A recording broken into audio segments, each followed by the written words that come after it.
Hello, ako po si Andre. Ang lesson natin ngayon ay tungkol sa adding and subtracting of fraction.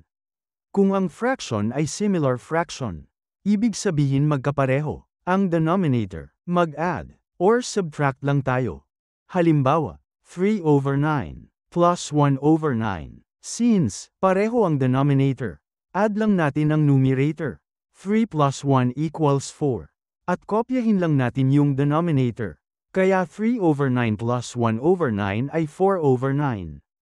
Halimbawa number 2, 3/9 minus 1/9. Mag-subtract lang tayo ng numerator. Kasi pareho ang denominator. 3 minus 1 equals 2. Kopyahin lang natin ang denominator.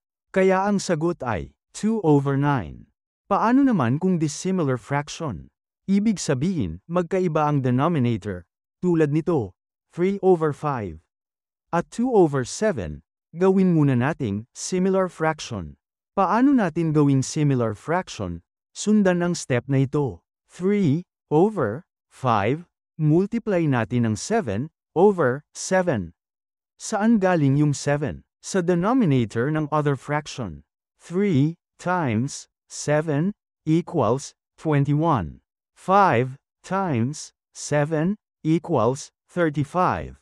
Next, 2/7, multiply natin ng 5/5. Saan galing yung 5? Sa denominator ng other fraction.